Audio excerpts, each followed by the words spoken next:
Assalamualaikum warahmatullahi wabarakatuh. Alhamdulillahirrabbilalamin. Segala puji bagi Allah, Tuhan yang Maha Esa, yang Maha Kuasa, yang Maha Pengasih, yang Maha Penyayang, di mana pada hari ini kita masih diberikan kesempatan oleh Allah, kesempatan untuk hidup, kesempatan sehat, kesempatan untuk tetap bisa beraktivitas, kesempatan untuk bisa belajar, dan yang terpenting adalah kita tetap semangat untuk meraih karya dan berprestasi. Para mahasiswa sekalian, pada malam hari ini kita akan masuk pada perkuliahan Sistem Informasi Manajemen Digital pada topik yang keempat, di mana kita akan membahas tentang perangkat lunak di dalam komputer, yakni kita akan membahas tentang software. Saya akan share materi saya.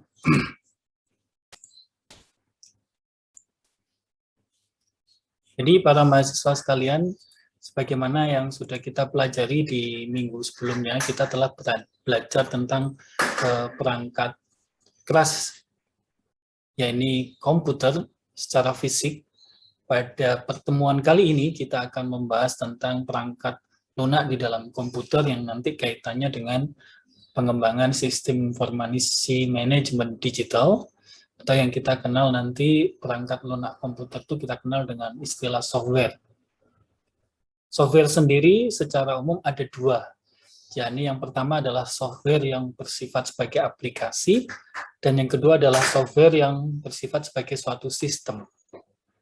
Untuk software yang bersifat sebagai aplikasi, di mana program aplikasi umum biasanya berupa software suite, kemudian penjelajah web, kemudian email, word processing, kemudian spreadsheets, kemudian pengelolaan database, grafik presentasi, pengelola informasi personal atau groupware. Sedangkan program-program yang bersifat aplikasi khusus, biasanya seperti program aplikasi bisnis akuntansi, kemudian pemrosesan transaksi, Customer Relationship Management atau CRM, kemudian ERP, Enterprise, kemudian e-commerce, kemudian science dan teknik, kemudian pendidikan dan hiburan, serta lain-lain. Ini adalah software yang bersifat aplikasi. Kemudian software yang bersifat sistem, di mana software yang bersifat sistem ini bentuknya adalah semacam kayak program manajemen sistem, di mana di dalamnya ada sistem operasi, kemudian program manajemen jaringan, kemudian sistem manajemen database, kemudian server aplikasi, kemudian pengawasan keamanan dan kinerja. Sedangkan selanjutnya adalah program pengembangan sistem, di mana program pengembangan sistem ini bisa berupa dalam bentuk penerjemahan bahasa pemrograman, kemudian alat dan editor pemrograman, kemudian paket software komputer aided, kemudian software engineering. Apa saja sih yang ada di dalam software suite itu? Jadi software suite ini adalah merupakan gabungan dari berbagai paket software individual yang berbagi, ya, yang sama dan didesain untuk secara mudah mentransfer data antar aplikasi. Contohnya misalkan word processor. Di Microsoft Office itu namanya Word. Kemudian di Lotus Smart Suite itu namanya Word Pro. Kemudian di Corel Word Perfect Office namanya Word Perfect. Kemudian di Sunstar Office namanya Star Writer. Kemudian spreadsheets, kalau di dalam Microsoft Office itu namanya Excel. Kalau dalam Lotus Smart Suite itu 1, 2, 3. Kemudian Corel Word Perfect Office namanya Quadro Pro. Sedangkan Sunstar Office namanya Star Clark. Kemudian dalam grafik presentasi, dalam Microsoft Office itu namanya PowerPoint.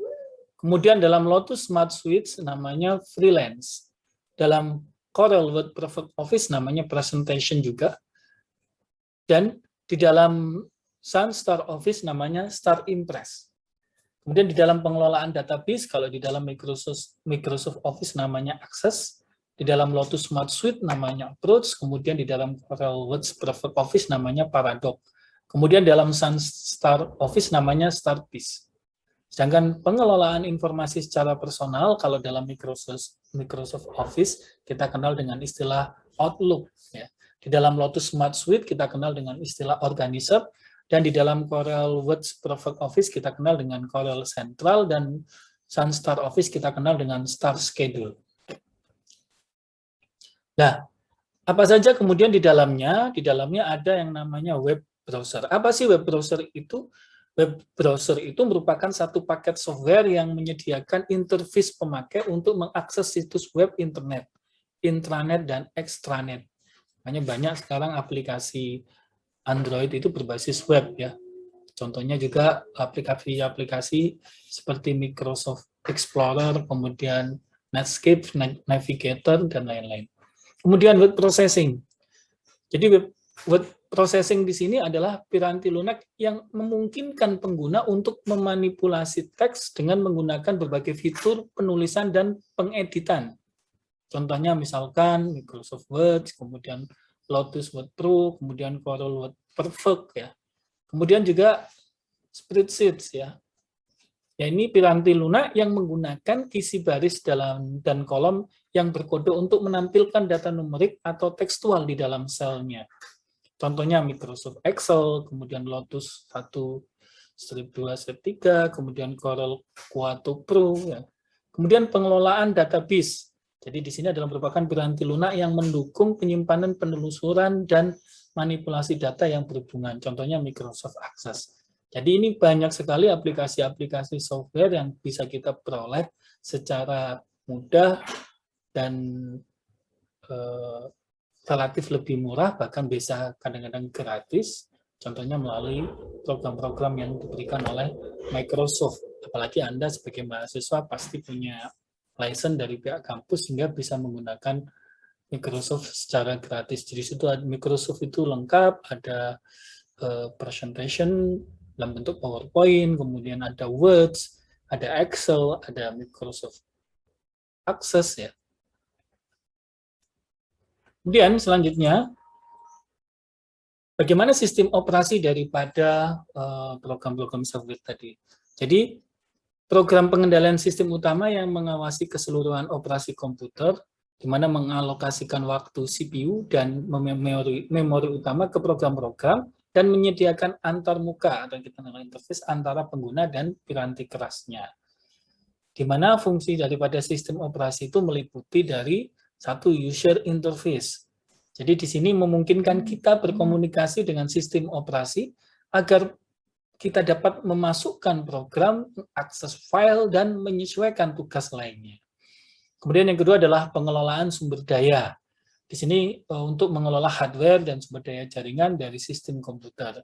Jadi sebagaimana yang sudah kita pelajari pada pertemuan kemarin ya tentang perangkat keras komputer, ini amat sangat berhubungan dengan perangkat lunak dalam hal software terkait dengan pengelolaan sumber dayanya. Kemudian pengelolaan file, di mana di sini pada sistem operasi pengelolaan file itu mengendalikan pembuatan, kemudian penghapusan, dan pengaksesan file dari data dan program. Kemudian pengelolaan tugas di sini dengan sistem operasi software di sini kita bisa dapat mengelola penyelesaian tugas komputasi pada para pemakai akhir. Apa saja sih jenis-jenis sistem operasi yang ada yang kita kenal? Ada MS-DOS ya. Kemudian ada Unix, kemudian ada Linux, kemudian ada Windows XP, ini yang paling Anda familiar ya, Windows XP, kemudian ada Mac OS, ini biasanya digunakan untuk laptopnya Apple ya, Macintosh OS ini. Kemudian bahasa pemrograman, apa saja yang ada di dalam bahasa pemrograman? Jadi yang pertama pada bahasa generasi pertama, di sini bahasa mesin. Jadi di mana tingkat bahasa pemrograman yang sebenarnya dimengerti oleh mesin merupakan bahasa tingkat terendah yang menggunakan piranti binari yang dikodekan. Jadi ini awal tahap pada generasi pertama. Kemudian berkembang menjadi generasi kedua, namanya bahasa rakitan. Jadi di mana setiap pernyataan yang ada harus diterjemahkan ke dalam bahasa mesin dengan menggunakan assembler lebih mudah daripada bahasa mesin. Jadi di sini kita sudah menggunakan perintahnya menggunakan simbolis yang dikodekan. Kemudian tingkatan selanjutnya adalah generasi ketiga. Generasi ketiga di sini bahasa pemrograman pada tingkat yang lebih tinggi, di mana di sini lebih mirip dengan bahasa alami, sehingga lebih mudah digunakan oleh pemrograman. Jadi menggunakan pernyataan singkat atau berbagai notasi dalam bentuk aritmatika. Kemudian berkembang lagi menuju generasi keempat, atau yang kita kenal dengan 4GL. Di sini jenis bahasa pemrogramannya sudah masuk pada tingkat tinggi, yang dapat digunakan oleh pengguna non-teknis untuk menjalankan tugas fungsional tertentu, karena sudah menggunakan pernyataan yang bersifat natural dan non-prosedural. Ya kan? Kemudian selanjutnya adalah bahasa pemrograman yang berorientasi pada objek, di mana bahasa pemrograman yang mengambil sejumlah kecil data atau objek dengan instruksi mengenai apa yang harus dilakukan dengan data tersebut. Kemudian yang kita kenal sekarang sudah dalam bentuk HTML, jadi Hypertext Markup Language, di mana di sini merupakan bahasa standar yang digunakan di web untuk menciptakan dan mengendalikan dokumen hypertext, dan berkembang lagi menjadi XML atau Extensible Markup Language, di mana bahasa pemrograman yang didesain untuk memperbaiki fungsionalitas dokumen web dengan menyediakan identifikasi informasi yang lebih fleksibel dan lebih mudah untuk diadaptasikan. Kemudian ketika kita menentukan satu software, maka kita harus memperhatikan faktor-faktor apa yang harus kita pertimbangkan untuk memilih sebuah software. Jadi yang pertama adalah faktor ukuran dan lokasi pengguna. Ini penting, sehingga pertimbangan yang harus dijadikan sebagai ukuran untuk faktor ukuran dan lokasi pengguna ini adalah apakah piranti lunak yang diusulkan itu mendukung beberapa pengguna dalam satu lokasi. Kemudian apakah piranti lunak tersebut dapat mengakomodasi sejumlah besar pengguna yang tersebar di berbagai lokasi yang berjauhan. Ini penting ya. Jadi software itu harus benar-benar untuk jangkauannya, benar-benar durabilitasnya, akseptabilitasnya, kemudian availabilitasnya itu harus benar-benar dipertimbangkan ya. Kemudian kedua adalah ketersediaan alat administrasi sistem. Jadi di sini pertimbangannya adalah apakah piranti lunak tersebut menawarkan alat yang memantau penggunaan sistem. Ini penting supaya kita tahu bagaimana sistem itu digunakan. Jika ada trouble juga bisa terdeteksi dengan cepat. Kemudian apakah piranti lunak tersebut mempertahankan daftar pengguna yang memiliki otorisasi dan menyediakan tingkat keamanan yang dibutuhkan. Apapun itu, kalau kita menggunakan software, kita harus perhatikan aspek safety-nya, aspek keamanannya, dan ini terkait dengan otorisasi yang dibuat dan dikendalikan oleh manajemen. Kemudian biaya, ya kan, faktor biaya. Jadi biaya ini tidak hanya sekedar biaya di muka, tapi juga biaya maintenance, biaya selanjutnya. Ini perlu diperhatikan. Sehingga ketika kita memilih software, apakah kemudian terkesannya murah di awal, misalkan, ternyata selanjutnya besar. Ini ada satu kejadian. Jadi ada satu kampus, kemudian dia membeli satu software, murah memang di muka, sangat murah. Tapi ternyata dia terikat kontrak bahwa dikenai cas per mahasiswa, misalkan Rp1.000. Nah, kalau jumlah mahasiswanya sedikit, memang untung. Tapi ketika mahasiswanya itu begitu besar, maka dikalkulasi ternyata ya software tersebut masuk kategori sangat mahal. Kemudian faktor selanjutnya adalah kemampuan sistem. Jadi di sini yang dipertimbangkan adalah apakah piranti lunak tersebut memenuhi kebutuhan saat ini dan kebutuhan yang diantisipasi di masa depan. Jadi ketika kita membeli software, itu harus dipastikan bahwa software itu bisa dikembangkan, bisa dimodifikasi, karena segala sesuatu itu tidak bersifat given, pasti akan berubah. Jika lingkungan berubah, kemudian kondisi persaingan berubah, kebutuhan berubah, pasti sistem itu juga harus berubah. Kemudian faktor yang selanjutnya adalah lingkungan komputasi yang ada. Jadi di sini yang dipertimbangkan adalah apakah piranti lunak kompatibel dengan piranti keras. Apakah piranti lunak dan jaringan komunikasi yang ada ini bisa kompatibel?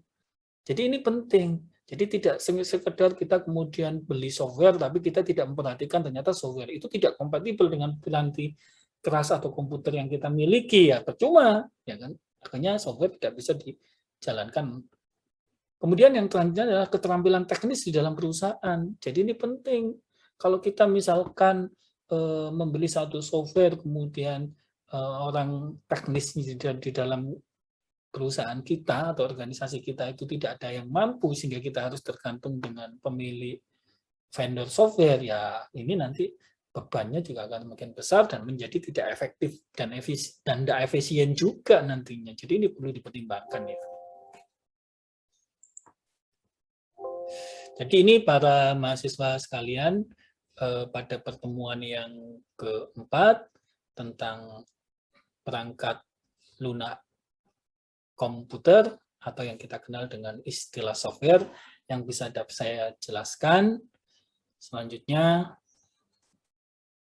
kita akan melanjutkan kuliah melalui e-learning. Ya.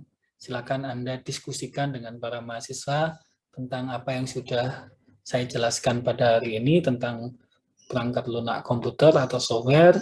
Kemudian juga jangan lupa mengerjakan tugas yang ada di dalam e-learning. Sekian penjelasan saya, dan saya berdoa semoga Anda selalu sehat, diberikan keluasan berpikir, keluasan ilmu, keluasan rezeki, dan kebijaksanaan. Salam sehat selalu, tetap semangat, dan tetap berprestasi. Wabillahi wal taufiq wal hidayah. Assalamualaikum warahmatullahi wabarakatuh.